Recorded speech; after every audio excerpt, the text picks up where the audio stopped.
Ready? আপু, নতুন একটা ওটিটি প্ল্যাটফর্ম স্টার্ট হচ্ছে, এ নিয়ে আপনার কাছে জানতে চাচ্ছিলাম। আমার আসলে খুবই ভালো লাগছে। এখন আমি যেটা বলবো যে আমাদের তো খুবই ভালো লাগছে। অবশ্যই এটা ভালো লাগারই একটা বিষয়। আমাদের ইন্ডাস্ট্রিতে একটা ট্রানজিশন মুভমেন্ট চলছে, ট্রানজিশন পিরিয়ড চলছে। সবাই আসলে নিজেকে নতুনভাবে প্রেজেন্ট করার চেষ্টা করছে, সেটা গল্পের দিক থেকে হোক, ডিরেকশনের দিক থেকে হোক, কিংবা অভিনয়ের দিক থেকে হোক। তো এই সময়টাতে আসলে একটা ওটিটি প্ল্যাটফর্মে লঞ্চ হওয়াটা, I would say it's a blessing. সবাই আসলে এখানে অনেক ধরনের সুযোগ পাবে।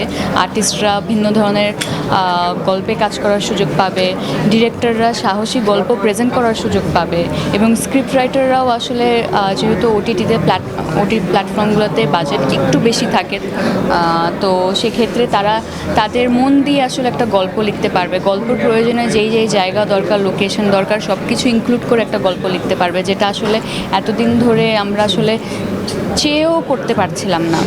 তো ওটিটি প্ল্যাটফর্ম ওপেন হচ্ছে, আর আমি তো চ্যানেল আইয়ের মেয়ে। এত বছর ধরে তাদের জার্নি, আমার শুরুটা চ্যানেল আই থেকেই, লাক্স চ্যানেল আই সুপারস্টার থেকে। সো তাদের যখন নতুন একটা উদ্যোগ দেখি, তখন অবশ্যই আমার এখানে ভালো লাগার বিষয়টাই থাকে।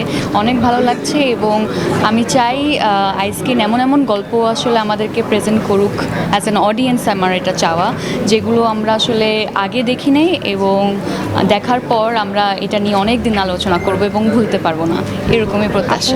ওটিটিতে দর্শকদের আগ্রহ বাড়ছে, তারকাদের আগ্রহ বাড়ছে, কি ভিন্নতা রয়েছে যার কারণে তারকাদের আগ্রহ?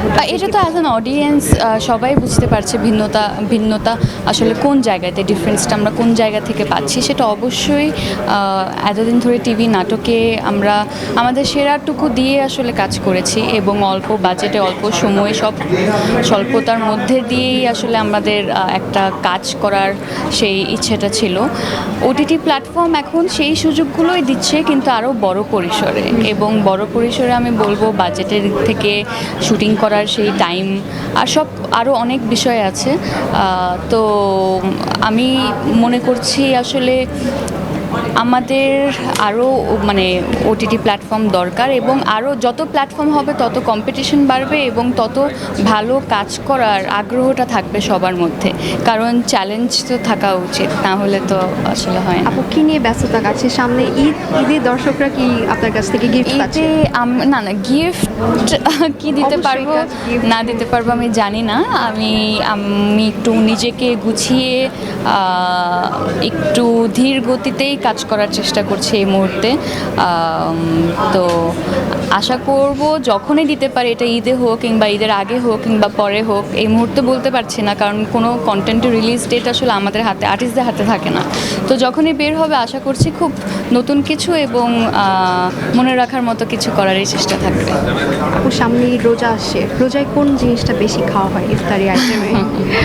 আমি আসলে খাবারের দিক থেকে যত ভাজা পোড়া আছে সব আমার পছন্দের, তো সব কিছুই খাওয়া হয়।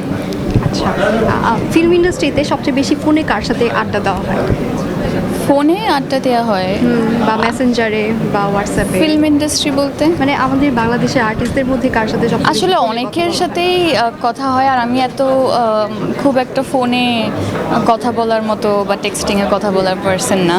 সামনাসামনি দেখা হলে সেটাই ভালো লাগে। তো আমার যত ফ্রেন্ড সার্কেল আছে বা মিডিয়া ফ্রেন্ডস আছে যারা কাজ করছে, সবাইকে বলি আসলে যে দেখা করো, সবাই যেদিন ফ্রি হই ওই দিন আমরা দেখা করি, এবং তখনই আসলে মন খুলে কথা বলা যায়। লাস্ট কার সাথে কথা হয়েছে? লাস্ট অনেকের সাথে কথা হয়েছে, কিন্তু কারো প্রাইভেসি মেনটেন করার জন্য আমি নাম বলতে চাচ্ছি না, বাট আমাদের কাজের জন্য তো আসলে সবার সাথে কথা হতে থাকে। আর কারো কোনো কোয়েশ্চেন? ঠিক আছে, থ্যাংক ইউ।